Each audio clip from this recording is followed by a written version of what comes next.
국회 정무위원회 더불어민주당 소속 국회의원들의 입장을 밝히려고 합니다.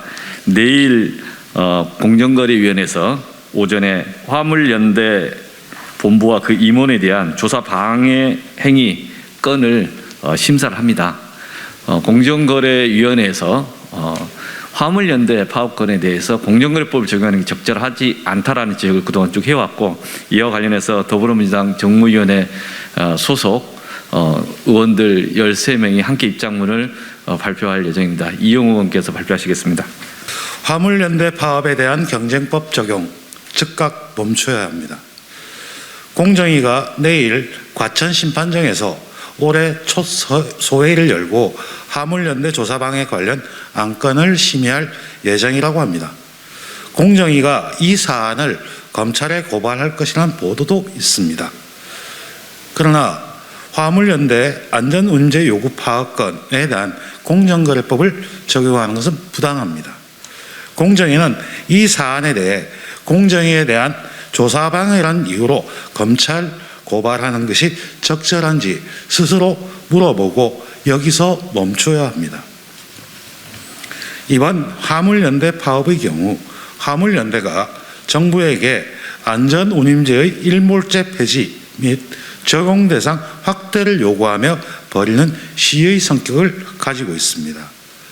여기에 공정위가 조사를 하겠다는 것은 경쟁법이 표현의 자유를 억압하는 수단으로 활용되는 것에 대해 동조하는 것입니다.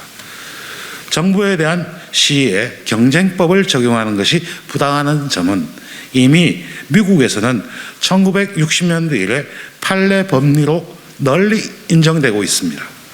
사업자가 반경쟁적 효과를 가져오는 법률, 정책이나 판결을 얻기 위하여 이에 영향을 미치기 위한 행위를 하였다고 하더라도 경쟁법 위반의 책임을 물을 수는 없다는 것입니다.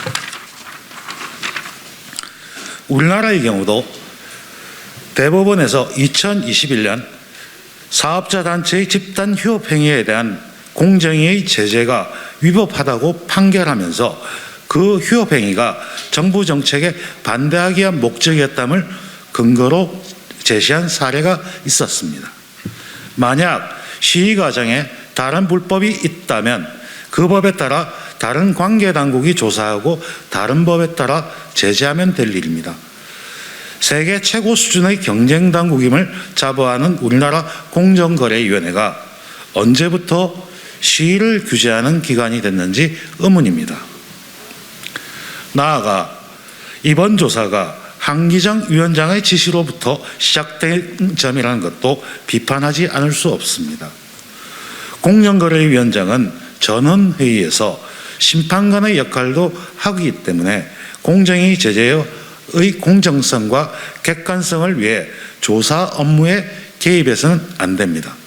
이 문제 때문에 공정위는 그동안 공정위 내부적으로 조사와 심판이 엄격히 분리되어 있다고 설명해 왔습니다. 황기정 위원장은 이번 사안에 대해 직접 조사를 지시함으로써 공정위의 조사 공정성과 객관성을 스스로 훼손한 것입니다. 황기정 위원장에게 과연 경쟁법 철학이 있는지, 경쟁당국의 수장으로서 자격이 있는지 다시 한번 되묻지 않을 수 없습니다. 공정위 조사방해에 대한 형사처벌을 위해서는 공정위 조사 자체가 적법한 것이어야 합니다. 검찰이 지난 5월 애플의 공정위 조사방해 혐의에 대해 무혐의한 처분을 한 이유도 공정위의 조사가 적법 절차를 준수하지 않았다는 것이었습니다. 이번 사안의 경우 공정위 위원장의 지시에 따라 사실상 시위에 해당하는 파업에 대해 공정거래법을 적용하여 규제하려고 하고 있습니다. 이것은 공정거래법의 적법한 집행이라고 볼 수 없습니다. 따라서 화물연대에 대한 공정위 조사방해 행위를 적용하는 것은 우리 경쟁법 역사의 후퇴이며 세계 경쟁당국의 비웃음을 살 일입니다. 공정위 화물연대 고발 시도는 여기에서 멈춰야 합니다. 만약 공정위가 고발을 하게 되면 검찰의 수사가 이어지게 될 것입니다.